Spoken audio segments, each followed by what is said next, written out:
Hello, everyone. Welcome to our 800th in a series of discussions about the criminal justice system and every aspect of it. And we're trying to explore every corner of criminal justice with the goal of making life better for people in our communities around the country.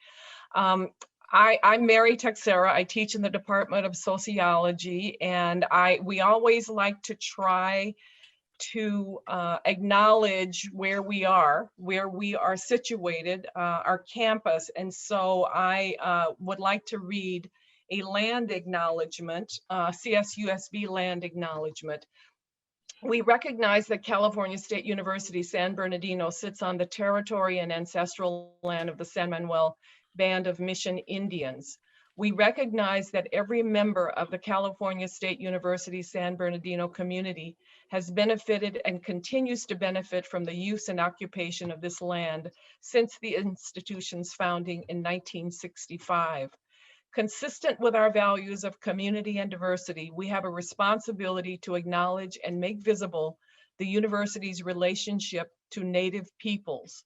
By offering this land acknowledgement, we affirm Indigenous sovereignty, and we will work to hold California State University, San Bernardino, more accountable to the needs of American Indian and Indigenous people. And so with that, we're going to have a robust discussion of police raids today, but we try as best as possible to find good news because it's always such bad news. You know, police raids, there can't be a good outcome to police raids. So one piece of good news that we discovered this week is that the Riverside Press Enterprise, one of the largest newspapers in the Inland Empire, just endorsed an upcoming California bill that would require that new recruits be at least 25 years old, and that they have at least a bachelor's degree.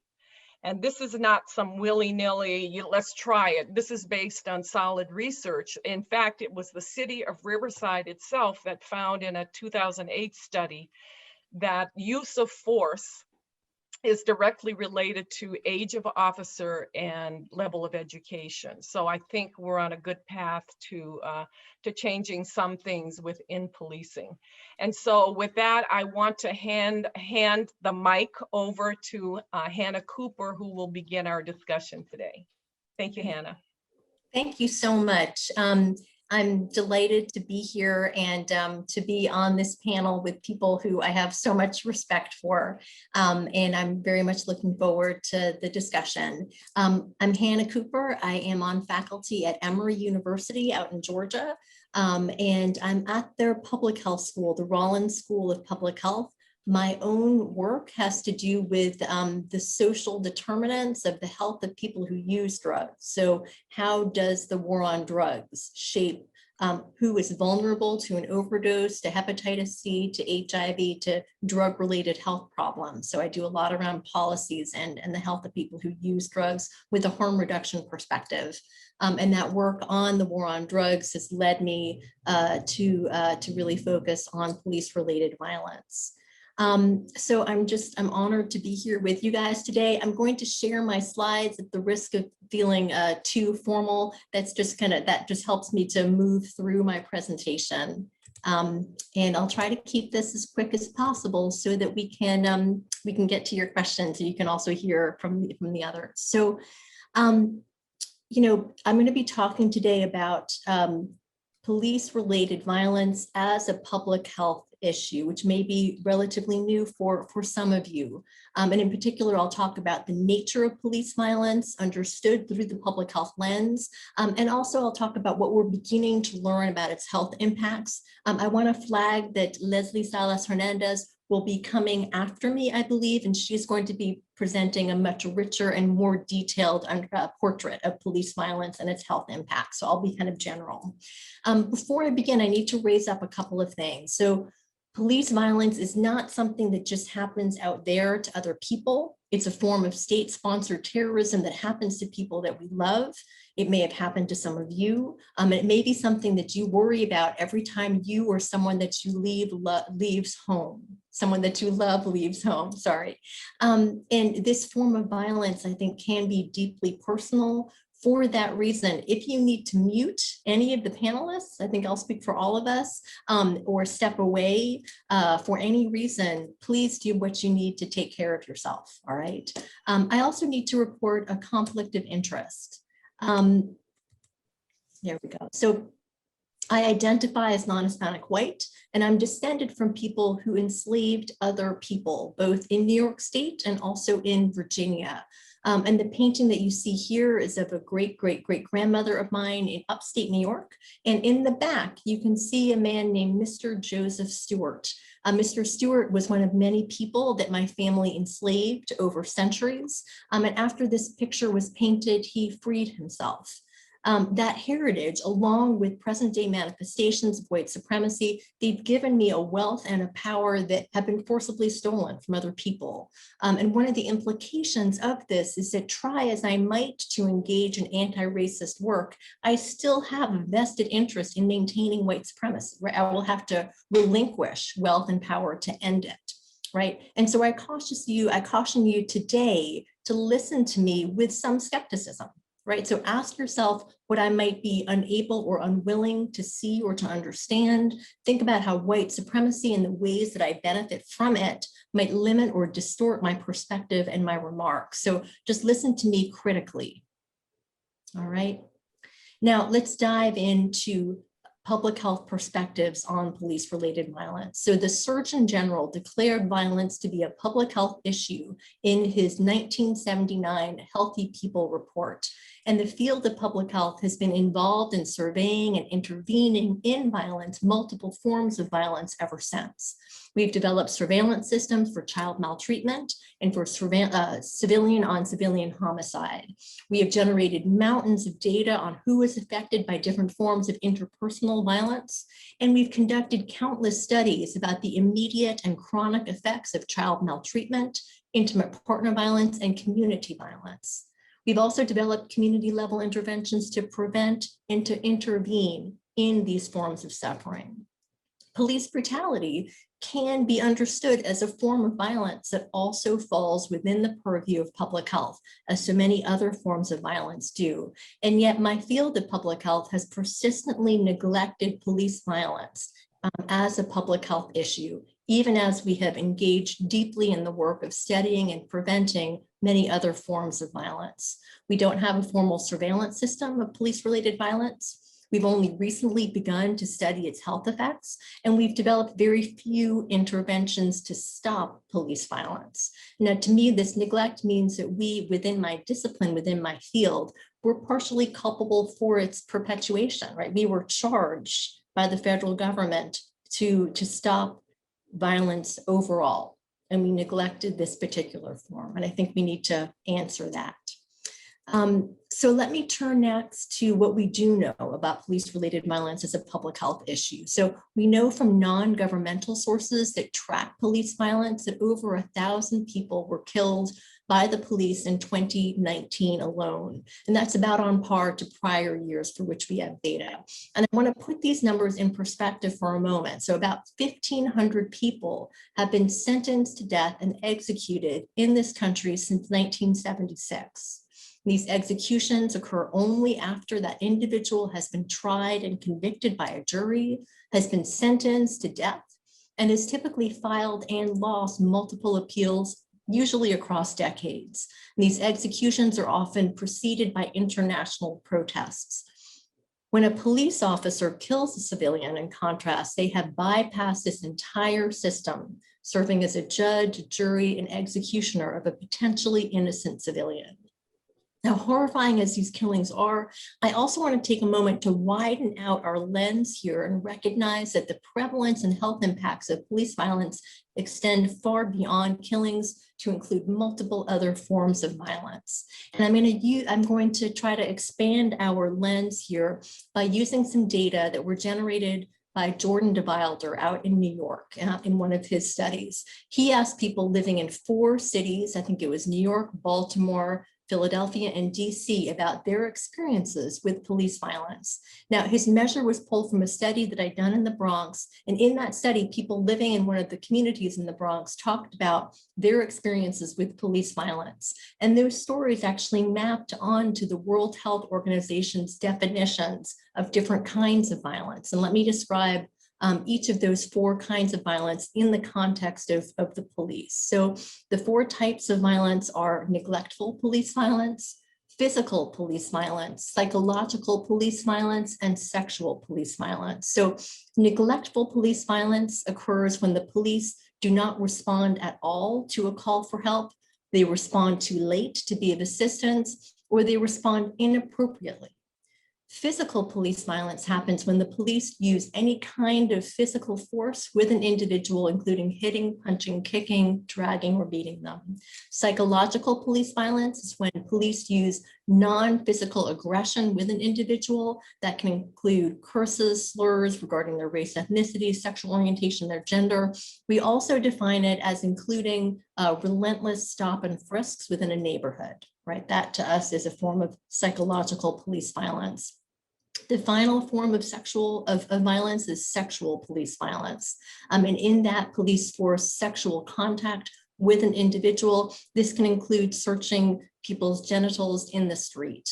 Entirely inappropriately. Now, so DeWilder used these definitions to create a measure of police violence, and he also created items that capture positive police encounters. And then he surveyed hundreds of people living in those 4 cities using those measures. Now, as I talk about these results, just know that this slide, I think I pulled from Leslie Salas Hernandez. So I want to just, if I had a hat, I would take it off to her. What we see here from DeWilder's data as presented by Leslie is that the most common forms of violence that were occurring and reported by participants living in these 4 cities, the most common forms were neglectful police violence and also psychological police violence, with about 18 to 19% of respondents reporting direct in-person lifetime exposure to these kinds of violence.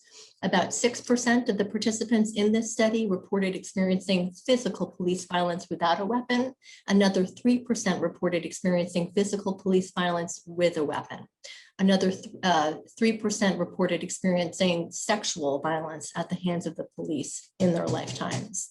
Now, as you might expect, there's a lot of heterogeneity across subpopulations and exposure to these different kinds of violence.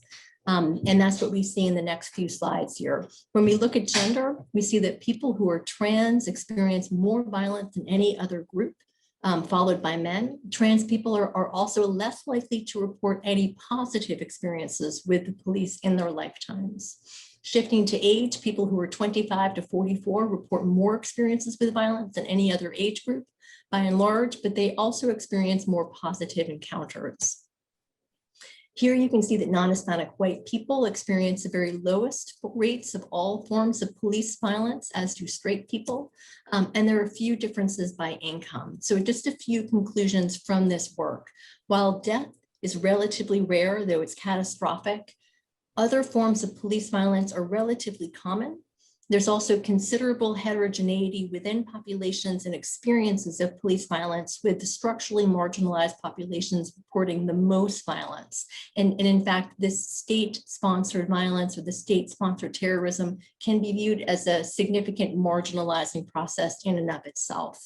Now, while DeWilder's work allows us to expand our understanding of police violence out beyond killings, it still undermines or underplays the full scope of the health impacts of police violence. And it does that in a couple of ways. So first, it focuses only on the targeted individual. And second, it fails to capture the potentially long-term and wide-ranging effects of police violence.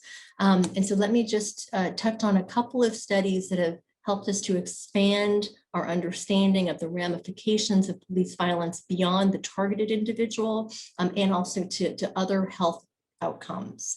So one of the most powerful studies of community level effects of police violence was conducted by Bohr and colleagues. So Bohr and his colleagues studied the mental health effects of a police killing of an unarmed Black man in one's own state, right? And what they found was that in the year after the police killed an unarmed Black man in the state, Black residents of that state reported more mental health problems. And those mental health problems were worse, they were more likely and more severe in the first 2 months after that killing occurred.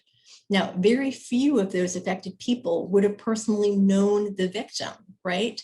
Or witnessed the event, right? What's important about Bohr's work is that he and his colleagues established that simply knowing that the killing had happened in one's own state was enough to erode mental health among residents of that state.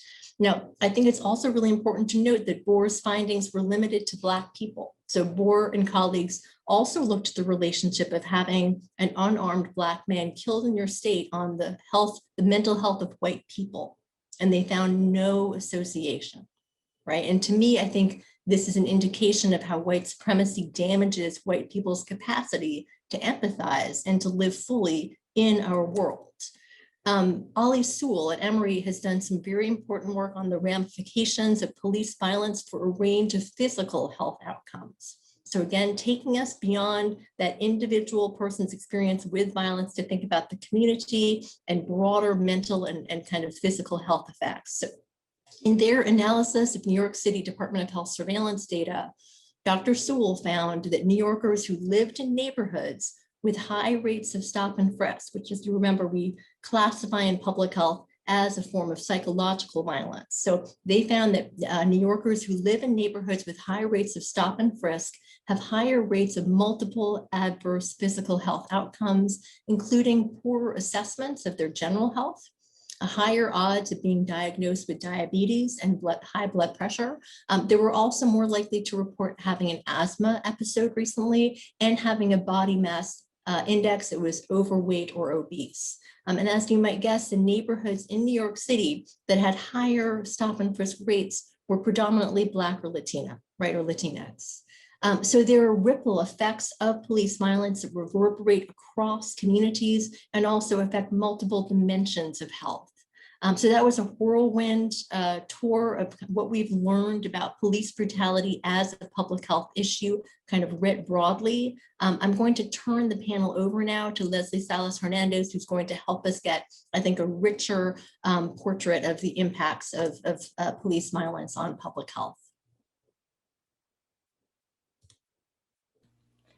Thanks, Hannah. So I'm going to go ahead and share some slides, not too many. All right. So I'm Leslie Salas Hernandez, and I'm a doctoral candidate at the School of Public Health. I am Dr. Cooper's doctoral student, and so my work does overlap and I do build upon it. So I research the ways that the criminal legal system impacts communities and the health of community members. And so along with this research, I'm also raised in Inglewood, California. I'm back here now. And so and you all know that Inglewood, California is a Black and brown community that is under-resourced yet over-policed. And so I've experienced firsthand how the criminal legal system shapes the ways that a community lives and breathes. So my whole dissertation is focused on police violence, and dissertations are 3 studies, 3 aims, 3 specific research questions that I'm answering. Now, the first 2 studies, I'm using that data set that Dr. Cooper mentioned, and I'm using intersectional methods to look at that data. And I'll be honest, most days it's hard to sit with that data because those are real people with their real experiences with police violence. And now, but even harder is my 3rd study, in which I'm conducting an external evaluation of a DOJ mandated training, the Department of Justice mandated training of a police department that has implemented new policies, and they are meant to address multiple forms of police violence. Now, when I was thinking of how my work applies to police drug raids, I decided to highlight three main buckets of information, if you will. The first is that, and like Hannah mentioned, is that police drug raids are a form of psychological police violence.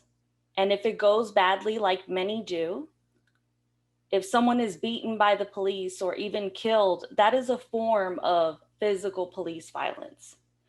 These forms of police violence are distinct, but they're associated with poor mental health outcomes and other health outcomes. So that's the exposure to different forms of police violence as it relates to police drug raids. Now, the second is that police violence does not live in a vacuum. You can directly experience police violence, like your own self, your own body, but there are ways indirect police violence, and I'll refer to it as vicarious police violence, can get under the skin, right? And so this landmark study that Dr. Cooper mentioned by Jacob Bohr and his co-authors showed that the police killings affect Black mental health. If your close friends, your family members, the people you care about are harmed by police, if they look like you, if they live in the same neighborhoods as you do, that can affect your mental health. So in regards to Breonna Taylor's murder, the police violence harm goes beyond the loss of her precious life, but it also extends to her boyfriend, Kenneth Walker, who witnessed it. It extends to Breonna Taylor's mother, Tamika Palmer, and her sister, Janiyah Palmer. That's vicarious exposure to police violence as it relates to police drug raids. And lastly, the third bucket of information is anticipation of police violence. When you expect that a form of police violence can or will happen to you, you might move in physical spaces differently. You might avoid certain spaces. And so the anticipation of police violence and avoidance of police violence, they often go hand in hand. In that same Vanity Fair article that these pictures are from, Tamika Palmer talks about how when she was little, she remembers being in the car, driving down the street, and being told, if police are behind us, you don't turn around and look at them. So I'm actually going to stop sharing for a second because I forgot to click the box. And I'm going to share something real quick. Oh no. Sorry about that, folks.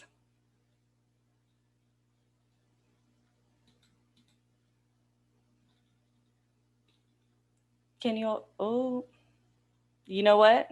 We're going to move on without that.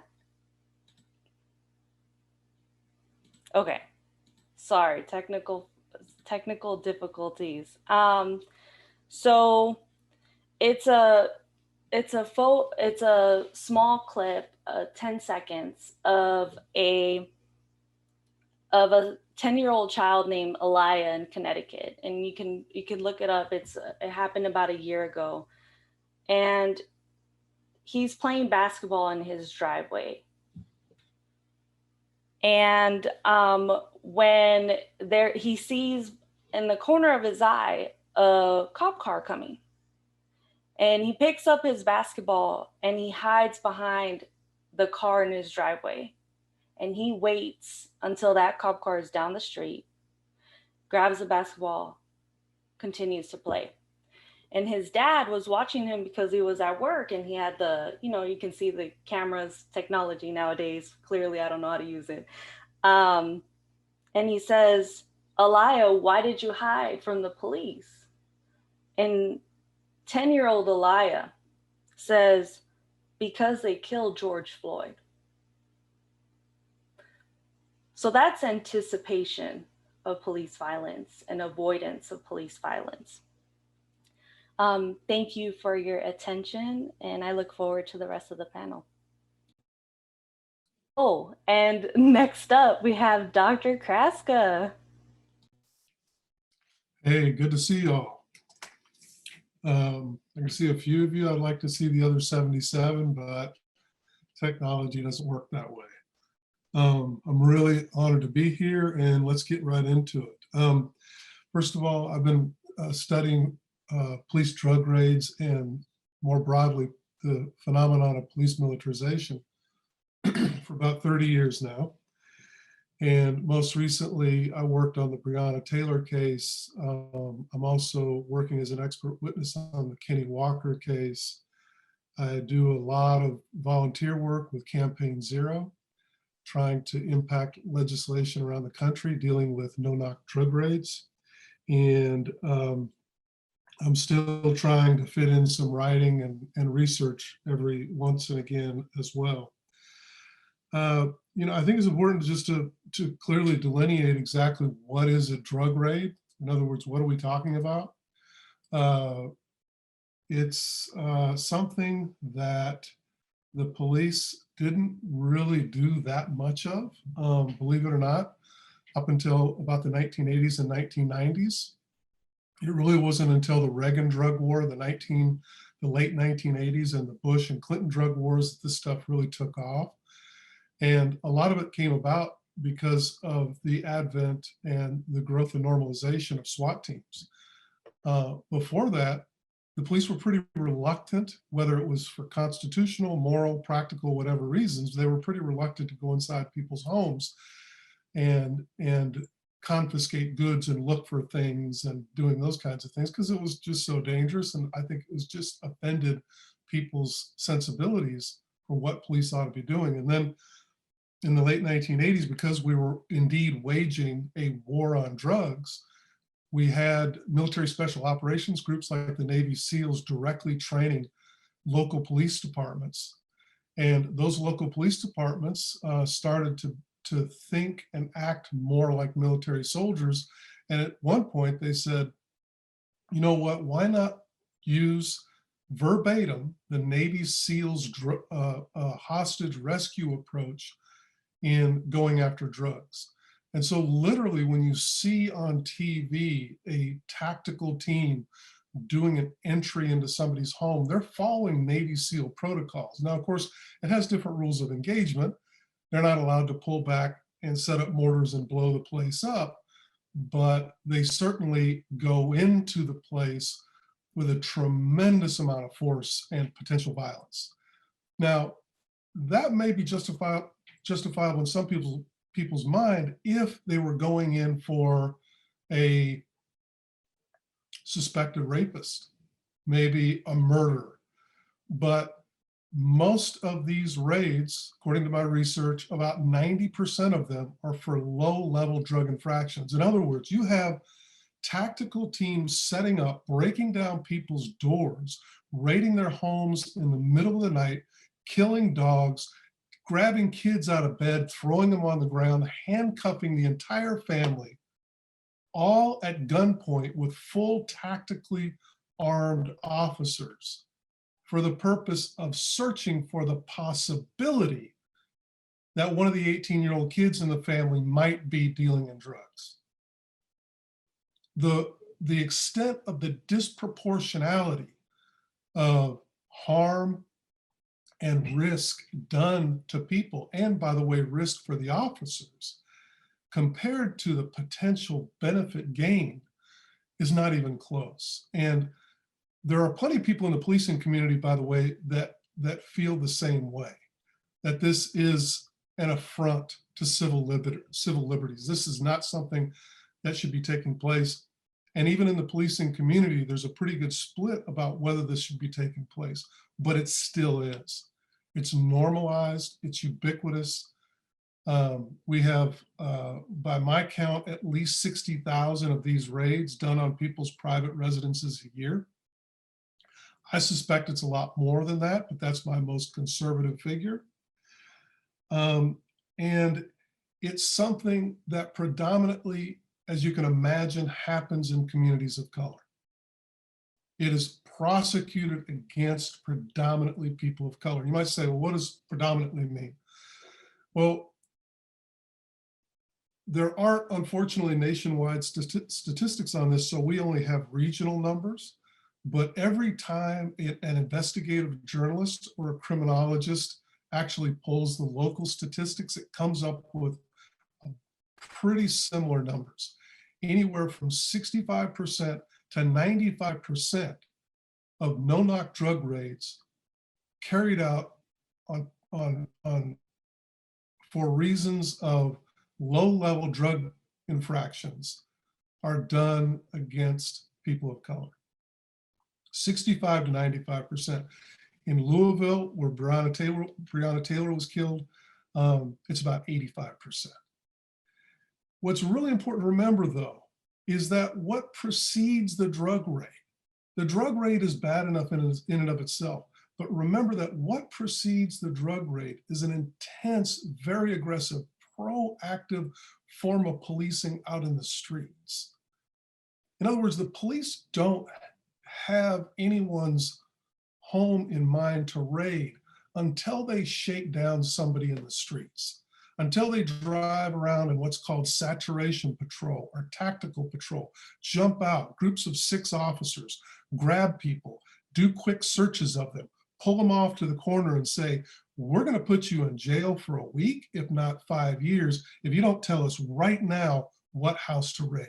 And in a matter of a couple, 3 hours, they can get a warrant and go conduct that no-knock raid. So there's a whole series of events that take place in the community. Amazingly, it was academics that pushed this model of policing.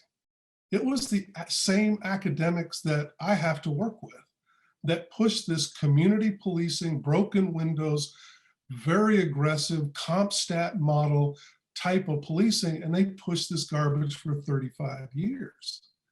And we're seeing the manifestation of that now, even though some of us were talking about how ugly this could potentially get. Very few people were listened. Very few people were taken seriously or listened to. I think it's also critical just to note, and I'll conclude with this, is that we can't separate out police militarization from societal militarization. We can't strip the context of police militarism, the ideology behind militarization. We can't strip the context out from our larger society being highly militarized. And what does that mean? That's not just verbiage. That's not just academic speak. It means something very specific. That means we glorify the means, the military means, the weapon, the use of weaponry and violence to solve problems. That's the essence of militarization. And our society, whether it's foreign policy, whether it's increasingly domestic policy, we tend to turn toward violence from a government's point of view to solve our problems. It's one of the reasons we have mass incarceration. And of course, it's one of the reasons that today we're seeing the consequences of not just mass incarceration, but as importantly, mass policing. Thank you. Thank all 3 of you for being here. Great presentations. We're going to go ahead and get into the questions already. Can I go first, Dan? You sure can, Mary. Sorry to butt in, but I wanted to thank our 3 panelists because I think this just adds more to the information. we're exposing these things to the public, and you know, exposure means we can work on these problems, right? And I have a couple of observations about, first of all, I live in a very fortunate, I shared with Leslie before we started, that I grew up in South Central LA, you know, where we saw the police as our enemies. And I live now very fortunate to live in a very bucolic community that's, you know, quiet and peaceful. And I'm sitting right where I'm sitting now, and I have a view of my street. And earlier today, I saw a police car going down my street. And I literally wanted to jump out of my house and run down to see what was going on, because I don't think I have seen a police car on this street for 3 or 4 years. I mean, that's how different, and that's how some people can't even imagine not seeing a police car in 3 or 4 years in your community, not in my community, but certainly on my street. And it just saddens me that there are people that, like the young boy playing basketball in his driveway, who hides from the police. And the other observation, I've been watching a show on television with Kate Winslet called Mayor of Easttown. I don't know if anyone has seen that. I recommend it, but the thing that saddens me about that, it's a small town in New England, or actually Philadelphia, I think, or somewhere around Philadelphia, and everybody in the town knows the cops. You know, it's like come over for lunch, or Mayor, let's get together and do this and do that. And I thought, I've never had a relationship like that with cops in my community. And you see these stories time and time again, where cops know the people in their communities, they respect the people in their communities. And, you know, I have read a few weeks ago, someone who said, you know, we don't want special policing, and this is a Black man talking, we don't want special policing, we want white policing. We want to be policed the way white people are policed. That's all we're asking. We're not asking for any special treatment or anything. We just we want you to pretend that this is your neighborhood, right? And that you like and respect the people and our children in this neighborhood. And, you know, that saddens me a lot, But I've said enough, Stan, so you go ahead.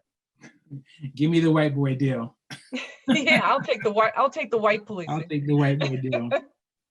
Well, early in the presentation, one of the things that you showed was the violence, and on LGBTQ people, it was very high. And one of my questions was the religious backgrounds of most people. I won't even say law enforcement, but most people have a strong question about LGBTQ. And how much does that play a role on the way they are treated by police officers? Anyone can answer. Jump in there, Hannah. So I'll put out one idea. I think that's a great question. But other people, certainly anyone whose picture you can see is going to have great ideas. And also, I don't know if there's a way for people in the audience to say anything, but I think that's a great question. There's someone named Fernandez Kelly who came up with this idea of distorted kind of engagement by the government with the people, right? Patricia Fernandez Kelly. Yeah. Patricia Fernandez, thank you. And you know, one of her points was that we have systems, you know, including policing, criminal justice systems, however, you know, whatever system we're talking about that's state sponsored, that has two faces, right? So one face is for people who are kind of structurally marginalized, right? Where like the engagement is incredibly violent and is controlling and is very much about maintaining marginalization. And then the other form, the other face, right, is for people of privilege, right? That white boy policing, right? Where in fact, the kind of structures of government are there to support or to ignore, right? Kind of to turn a blind eye to something underhanded that's happening. And, you know, her idea about this kind of distortion, whether it's of policing or other kind of government agencies, was that distortion exists to create marginalization, right? That it is part and parcel of the process of creating marginalization. And what I think we've talked about today has been very much around racism and race, right? But it also applies to other forms of marginalization. So it certainly applies to queer people, it applies to women, it applies to people who are undocumented, where as I've been, you know, learning from Leslie that, you know, if we really want to talk about kind of policing and violence, that engaging with ICE is probably a, you know, wise idea. So I think I can't really speak to religion, but I think you're raising a very important point that we hadn't really touched on previously, which is that the police create marginalization along multiple different dimensions of who we are. And Leslie and Pete, other people, I'm sure you have great insights as well on this topic. Go ahead, Leslie. I actually didn't catch the question. I apologize. Do you mind repeating that? Okay, I'm sorry. It was in regards to the LGBTQ in the figures, they were highly poorly treated by law enforcement. Right. And I think not talking about police officers, but talking about people in general, their religious background, the effects that has to where they have issues going into the incident prior, you know, period. Right. Okay. So Hannah's response in terms of structurally marginalized people don't fit the idea of who needs to be protected. And so queer folks, they're not the and I think, and now I understand why Hannah was responding the way she was responding, is that, yeah, they're not the folks that need to be protected. And are often, when you're talking about structurally marginalized people, where do they live? What type of access do they have to what economies, right? What other forms of discrimination are they experiencing that they have to live in certain areas, they have certain jobs. And so, and then that's when you have police move into certain neighborhoods, certain areas, so certain over-policed areas. Thank you.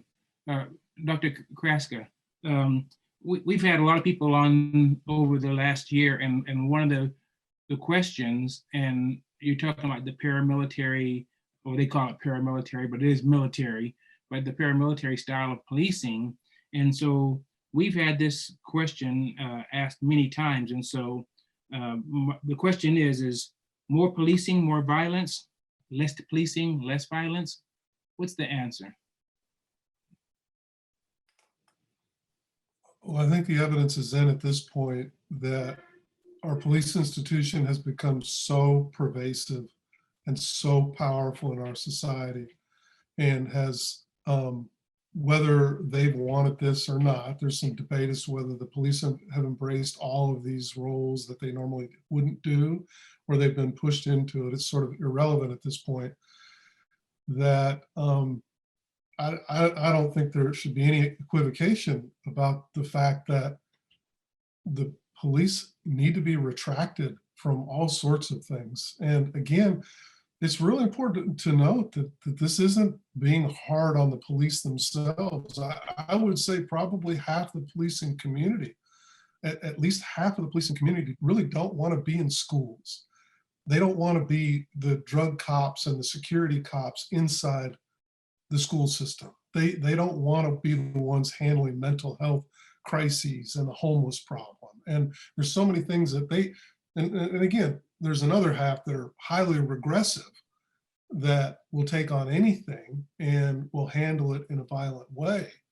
But I think that the militarization of policing is just a very visible, symbolic element of a much more severe problem, and that is just the mass policing in society. Jonathan Simon wrote a brilliant book called Governing Through Crime, and he talked about how in the late modern era, governments have so embraced crime and criminal justice as the primary means to govern, as the primary means to handle government activities. And as evidenced by what happened in Ferguson, Missouri, one of the primary ways to extract resources from people to run those same operations. Some people think that the reason why Ferguson, Missouri blew up was because, of just police violence. That was certainly part of it. But also what was part of it is the everyday shaking down people, everyday people, to fund their own government, a series of fines and private company collection messes and people being in jail for 2 and 3 months at a time because they can't pay the stacked up fees that they have. It's infuriating to people. And you might say, well, what does that have to do with police militarization? It has everything to do with police militarization, but because it's the hard-nosed edge of police militarization that enforces all of those soft regulatory controls. And so I think it's critical for our society to recognize that, and I think people are, particularly young folks, it's what keeps me inspired to keep working, is watching young folks go out there and protest and raise the alarm that this can't continue the way that it's continuing. I had a question, by the way, from a couple of students. I don't know if you want me to answer those. Yeah, let me get to. I was going to get to Okay.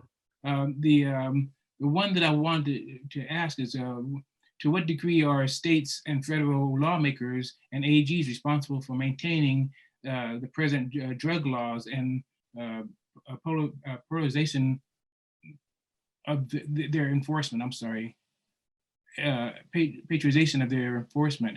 And it says, if Dr. Krasner is familiar with Randley Blanco research, could he comment on that?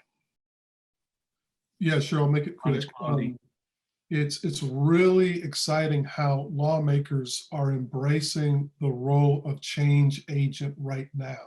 All across the country, in municipalities and in state governments, they're really stepping up and saying, we need to step in and do something. But that wasn't his or her question. Her or his question dealt with what role have they played so far? And they've been absolutely active players in the growth of the criminal justice industry. Attorney generals, local prosecutors, for example. One of the little known facts is that when police do a drug raid, they take people's property in cash, they convert that property in cash into real world funds for themselves, but they skim off anywhere from 15 to 30% and give it to the prosecutor's office. So now you have police departments proactively collecting through civil asset forfeiture monies to further militarize themselves and then pay off and give a kickback to the prosecutor's office, which creates a courtroom work group conducive to get to sanctioning these kinds of activities. It's sort of a synergistic mess. Thank you for that. And another question: as much as I should be critical of the police crackdown and the war on drugs, the militarization of policing, let's keep in mind that this was supported by both sides of the political aisle.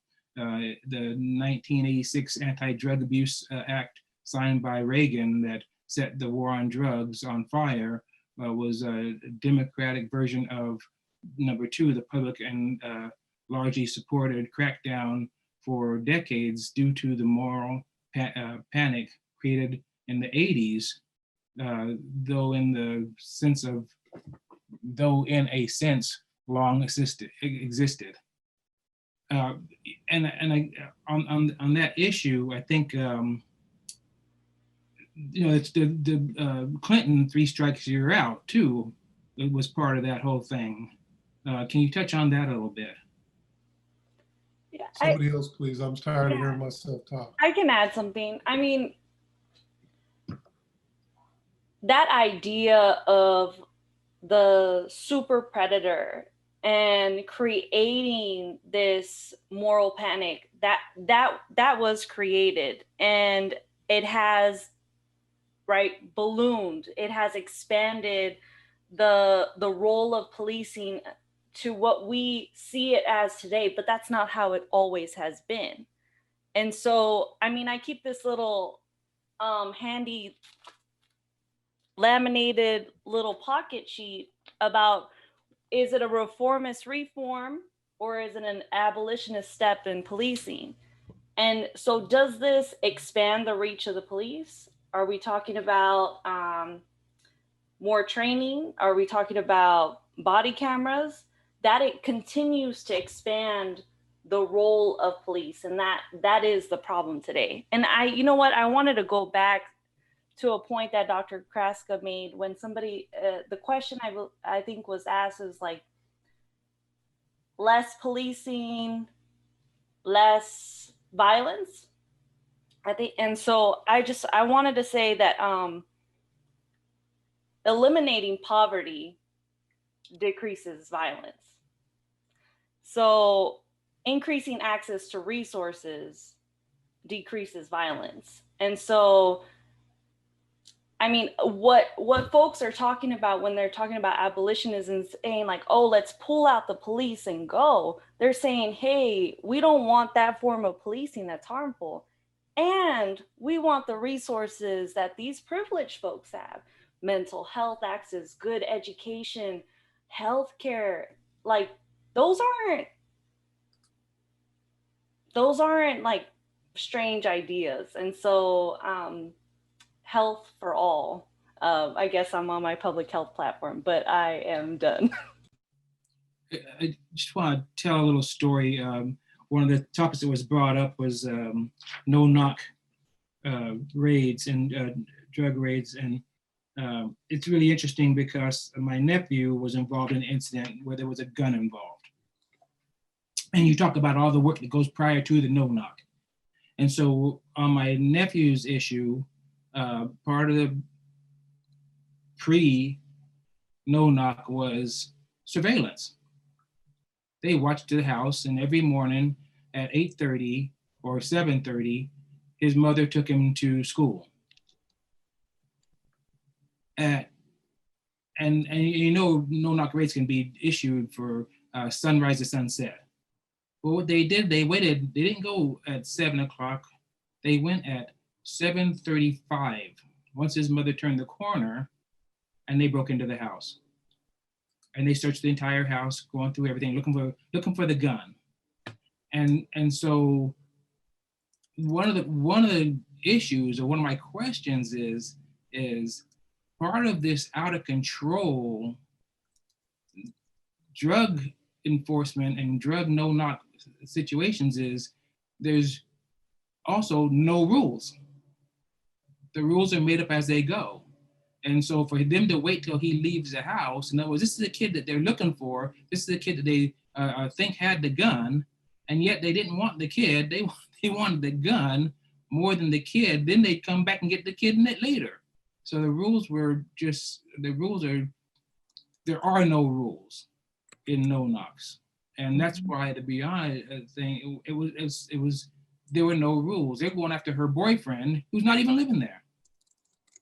So can you touch on that a little bit, Dr. Kraska? Sure. I just finished a legal case in San Antonio, California, where I had to watch a video. I don't know if I need to give a trigger warning for this, but if you're sensitive to animals being killed, I guess turn off your mic.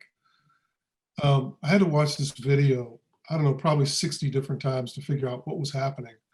But this was not a no-knock warrant. This was a regular standard knock and announce search warrant carried out by a 30-member SWAT team. They had no intention of carrying it out by knocking and announcing. They knew that they were going to do it as a no-knock, but they knew getting a no-knock warrant would be a hassle. So speaking of no rules, even when you have rules, they're working around those rules. They show up, the SWAT team moves to the front yard. A 17-year-old, a boy and his 18-year-old brother, again, might be involved in minor drug infractions. They're home alone. The SWAT team moves to the front yard and their family dog, a big white dog, is walking away from one of the SWAT officers with his tail between his leg, freaked out, walking meekly away from the officer. He raises his heckler and koch up, shoots him twice. The dog falls right in front of the porch. They throw in flashbang grenades. They grab the kids out of the house. They set them on the front porch right in front of their dying dog. And they left them there for 2 hours while they forced the kids to watch their dog die. It was just a level of cruelty and no rules. And I just realized watching them do this, and it reminded me of, the old notion of the banality of evil, where it was routinized. You could just tell this was just normal behavior. Nobody was freaking out. Nobody grabbed that officer and said, "Man, what are you doing? Like, that's crazy, you just did that." This was just normal, every night stuff. It just so happened that the defense attorneys, who were federal defense attorneys, thought, this is messed up. Let's get somebody like Kraska involved, and we made a big stink about it. Otherwise, nobody would have cared. And Can I build? Go ahead. I just want to build on that for a second. So I feel like there are so many different ways to understand police violence. And one way is to think about it, particularly in the context of the war on drugs, is a suspension of constitutional rights. So I'm not a lawyer, don't play one on TV, but my understanding is that we should be protected by, is it the Fourth Amendment, right? To protecting us from illegal search and seizure. We all should have that. That gets suspended, and that's been kind of eroded by the drug war over time, so that you can have stop and frisks, which really should not, according to the Fourth Amendment, it should not be permitted. Or you can bust down the door of someone's home on very shaky legal ground. So I think one thing that one way to understand police violence, including these raids, is that they're a suspension of our constitutional rights. And if you go back to the origins of policing in this country, if you go back to them, I'm sure you all know that one of the origins of police violence in this country, or policing itself in this country, are slave patrols, right? And those, people who were enslaved were not covered by the Constitution. Before that, we didn't actually have a constitution at that time, but they were not covered by any colonial laws that protected free people, right? And so I just think that there is that strand that kind of, at least in the United States, it connects police violence to the cessation or the violation of basic citizenship.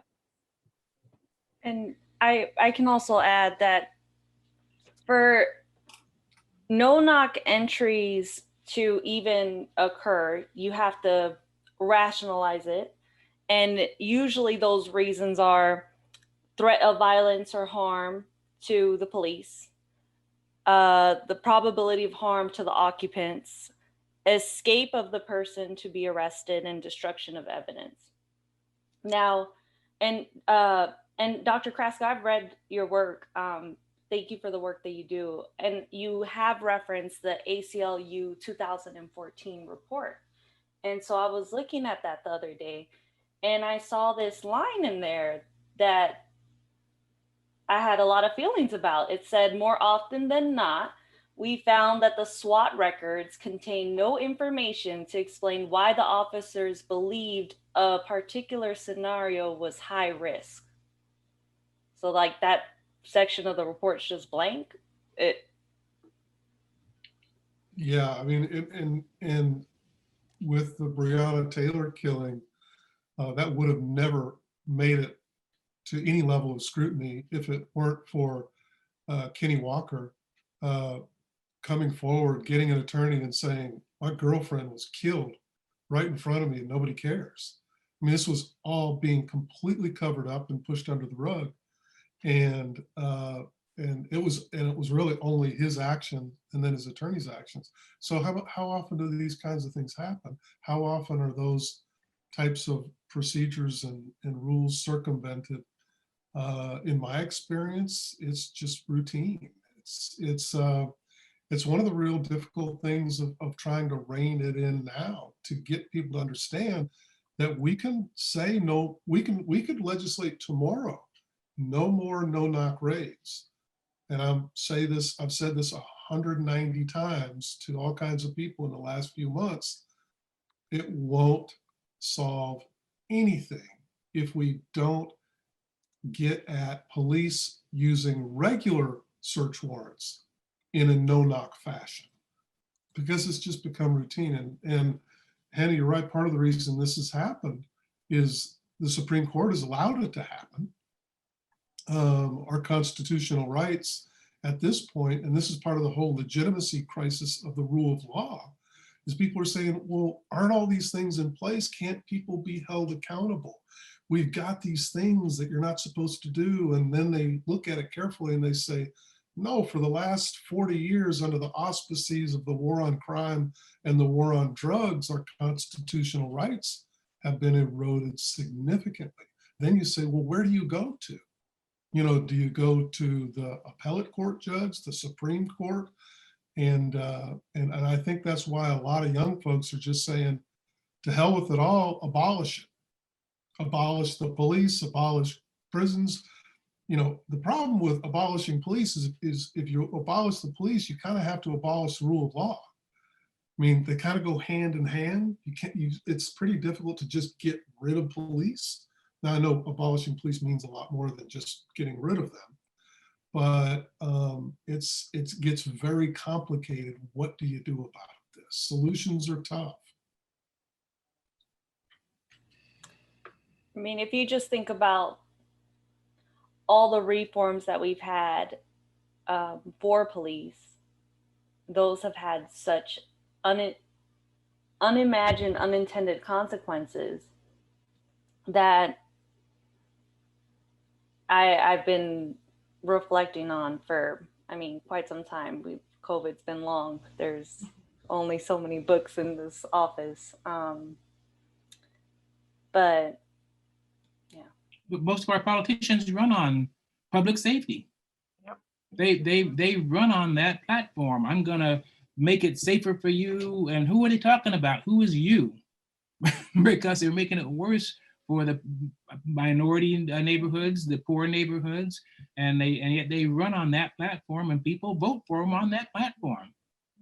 Right. And if you consider the reality, because we've sort of accepted policing as you all have suggested, as a given, right? In its present form, it's a given, and they have upped the ante every decade or so, especially since the 1980s. But I'm just not. I don't think that there are any definitive studies that show that cops actually stop crime. They do not stop crime. There have been several experiments, and I'm sure Dr. Kraska knows about these, across the United States, where they have given these sort of routine calls to civilians.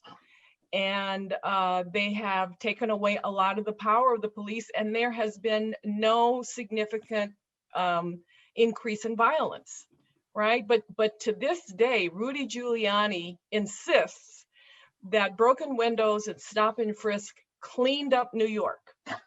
And there are so many nuanced reasons for New York being cleaned up, and it wasn't stop and frisk, because I think one year they stopped 110% of the young Black and brown men who live in the city. 110%.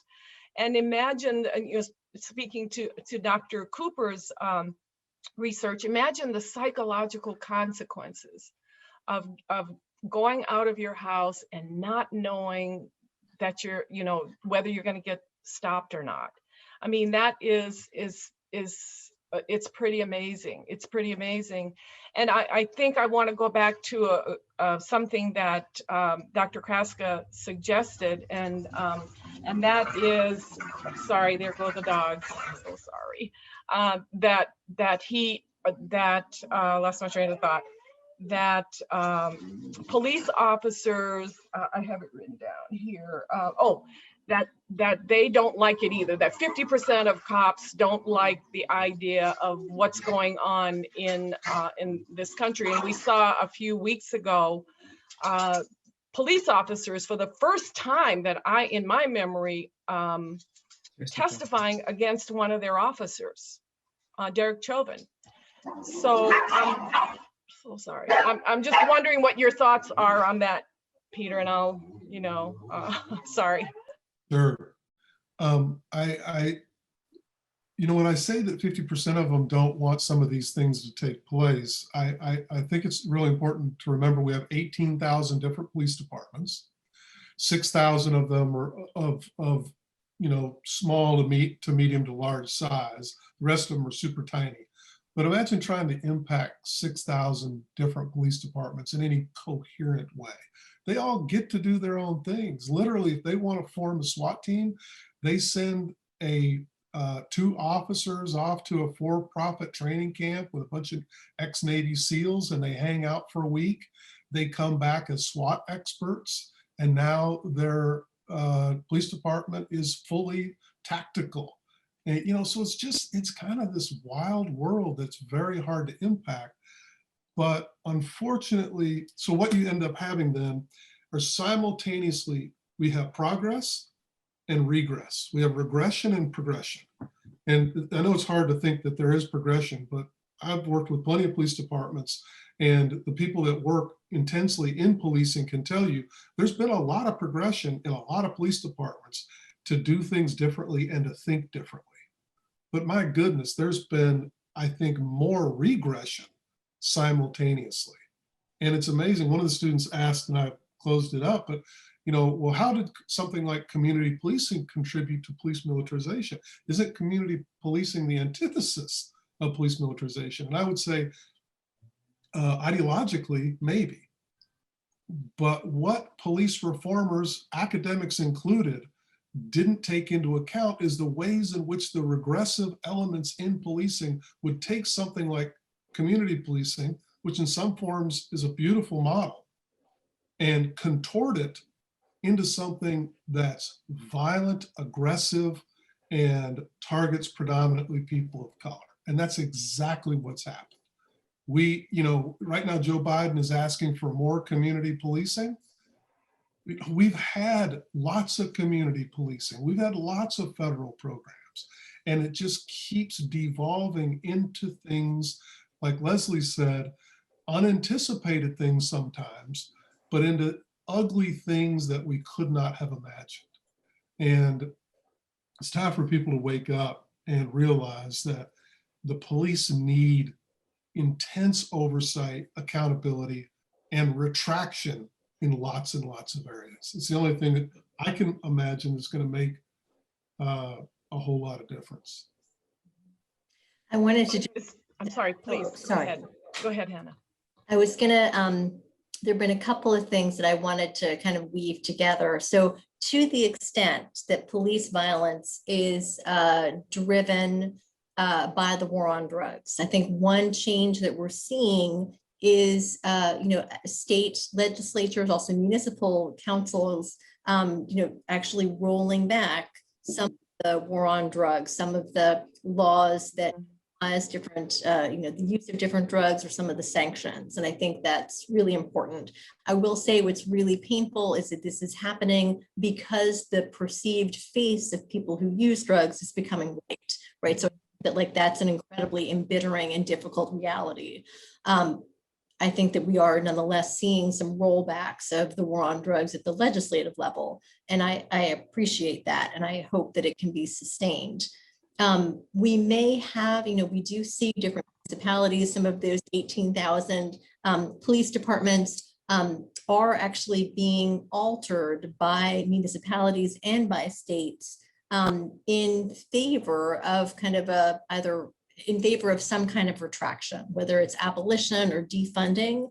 And from like a public health perspective, to me, that opens the door to maybe learning, like what kinds of policing or defunding strategies actually work in what places, what kinds of changes to the police, which may include abolition, lead to the greatest gains in safety and in health, right? So safety, I think that Leslie said this beautifully, one of the ways to make people safe and to reduce crime is to, invest in programs that advance equity and equality, that reduce poverty, that give people opportunity. So maybe we have, I think maybe the opportunity now to study these different strategies that are unfolding in many different municipalities and to understand what police retraction or abolition strategies work best to advance health, to advance safety in rich communities. And I think in part that's happening because of these legal changes at the state level. One of the changes in the drug laws they're trying to do is reduce the jail times of, I will say, drugs, period. But what they won't do, they will not make powder drugs and crack cocaine, which is in lump form, they won't make them equally prosecutable. They, for some reason, keep the cracks in the poor neighborhoods, and that's got the highest jail time, where the powder drugs are in the white and sometimes rich neighborhoods, and they have the lesser jail time. But for some reason, the politicians refuse to put those two together, and I don't understand that. I will say one thing that someone mentioned was the side effects of crime in the neighborhood, someone being killed by a police officer, and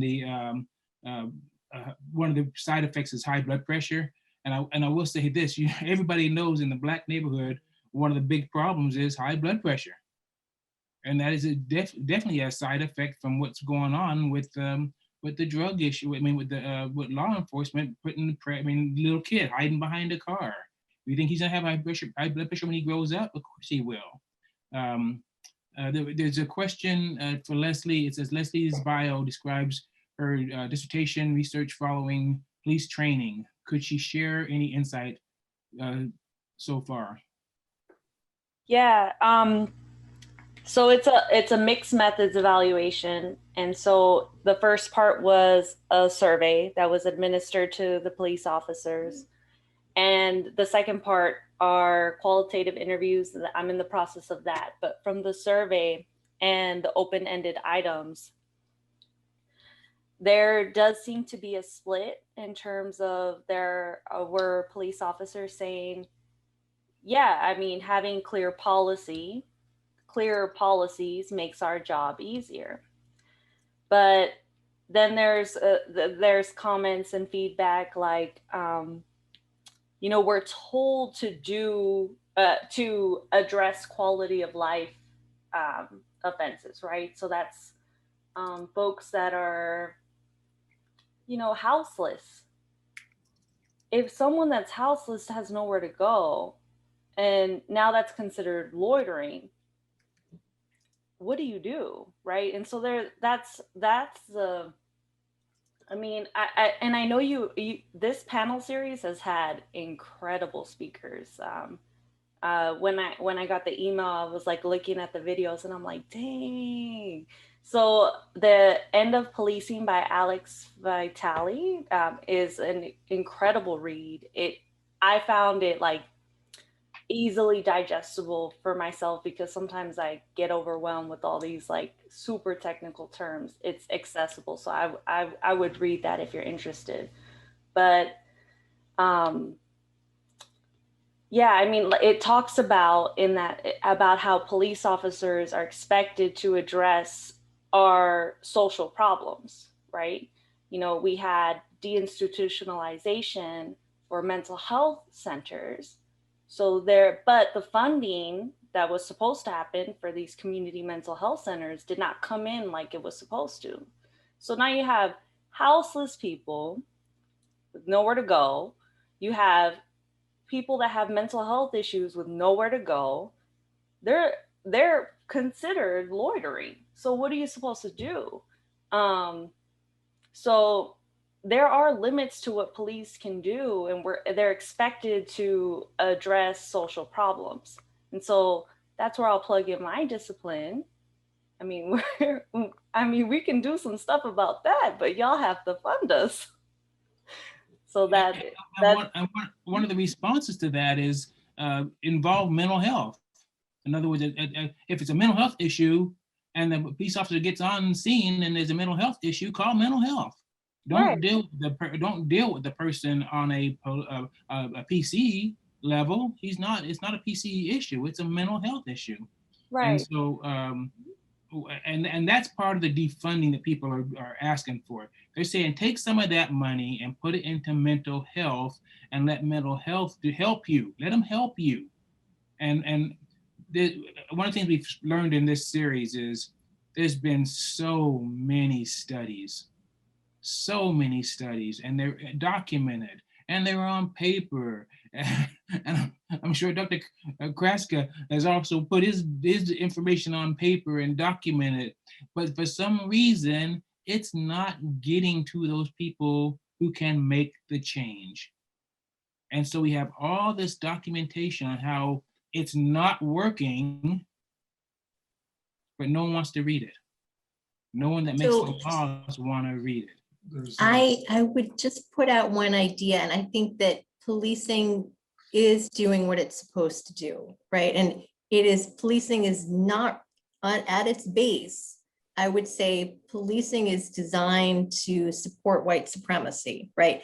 It is excelling at that right now, right? So it helps to ensure that, by funneling people of color into the criminal justice system, it's helping to ensure that white people like me, that our vote actually counts more, right? Because people who have felony convictions are not allowed to vote in most states, right? Someone did some great analyses a few years ago trying to understand the impact of incarceration on wages, wealth, home ownership. And what you find time and time again is that incarceration adversely affects economic and educational trajectories. And I think a lot of those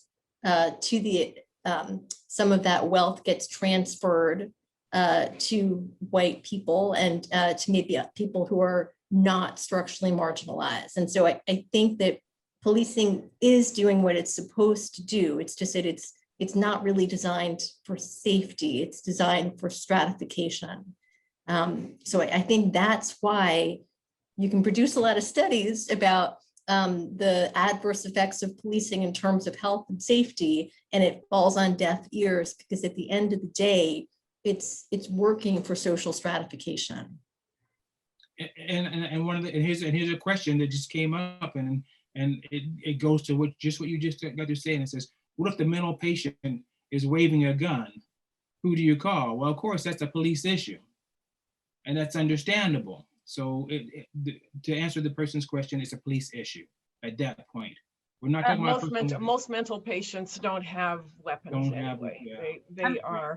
They just need to be put away from the public, but certainly I think before we leave, and we don't want to hold our panelists up any longer, you all have just enlightened us to the core. I do want to say to Dr. Cooper, I read a book a few years ago called Slaves in the Family by Edward Ball. And that reminded me, your first slide reminded me of that book.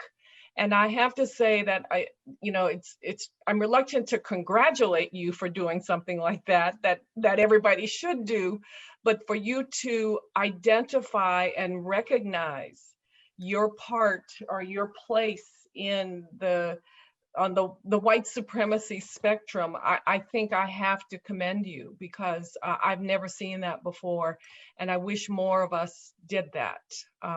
And so thank you very much for doing that.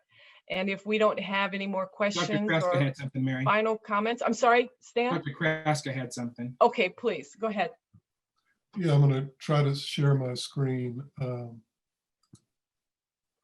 This gets to some of the difficulties in trying to bring about change. Not only do we have the bureaucracy perpetuating itself problem, and not only do we have the stratification problem. In other words, one of the functions of police, they're doing exactly what they're designed to do. You also have the significant cultural problem. And I just ran into this last night on Facebook. And this is the Kentucky State Police's, let's see if I can pull it up here.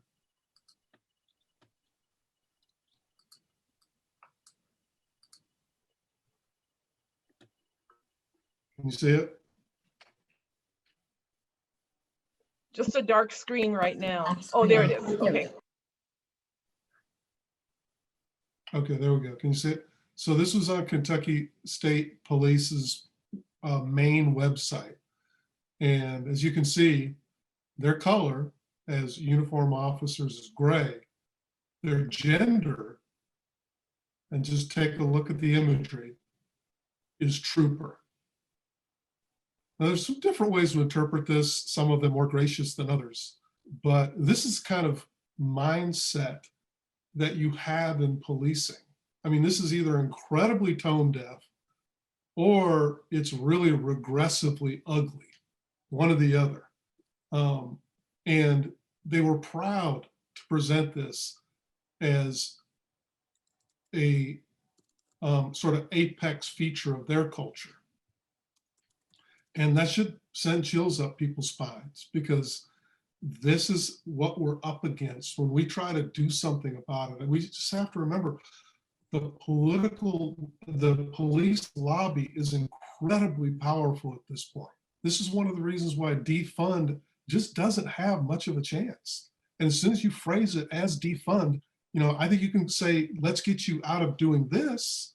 Let's have you not do that. But as soon as you say defund, they're going to howl like they are doing around the country, and they can stop city councils, they can stop state governments in a second from cutting their budgets.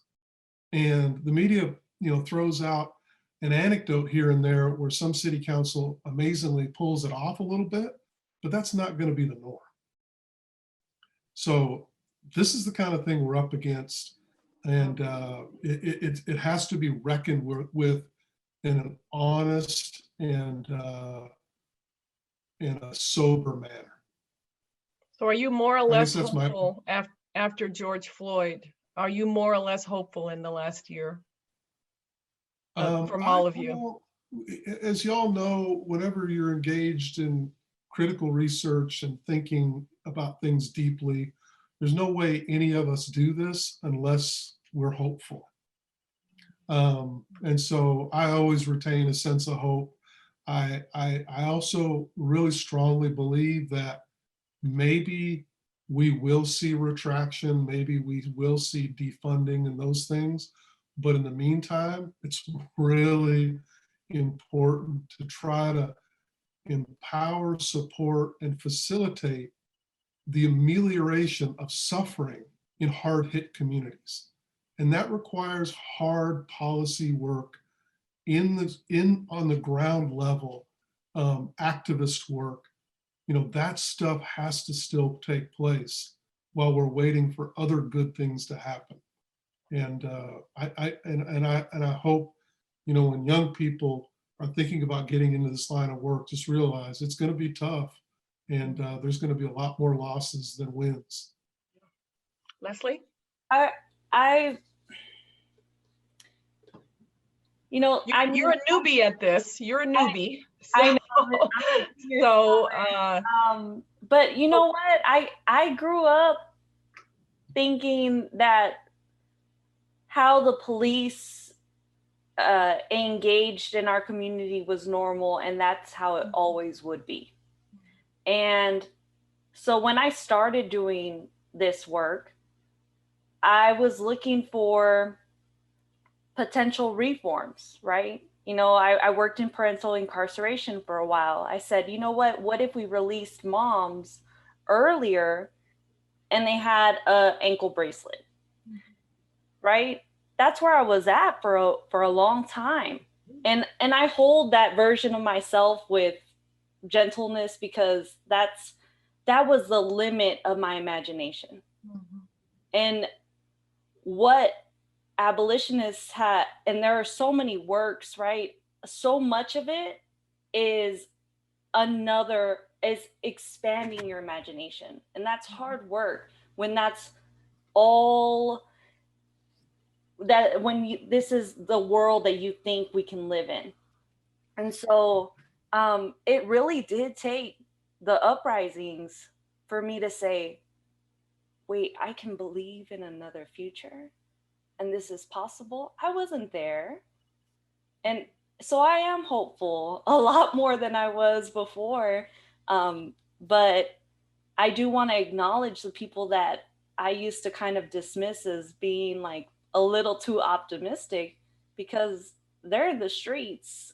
They've been in the streets protesting for a lot longer than I've been alive, and dismissed. But I'm grateful to be here in the now, and that you know, that I've been in this space of imagining and bringing other people in with me. That community brought me to as well, right? Okay, great. Okay, so let's hear the bad news from the mental health expert, Hannah. Are you hopeful or not? No, you know what? I really just want to leave us with what Leslie said. That's a beautiful way of It was. panel. I think that's the best way for us to end. Fantastic. And it's not just because she's your student that you're agreeing with her like that, right? You know, this is one of those relationships where I learned so much more every day. And you can see that happening here. So absolutely, absolutely. And we are so impressed with Leslie. I can only speak for myself, but I sure hope she will apply to be a professor on this campus, because we sure need someone like her. And we have young people, that are hungry to be a part of someone like you. So that would be wonderful. Yes, yes. Well, thank you all so much. We have taken up far too much of your time, and we'll see you in the streets, I guess. Right, Pete? Yeah, I guess so. Okay. Take care. Thank you. Take care, everyone. Thank you again.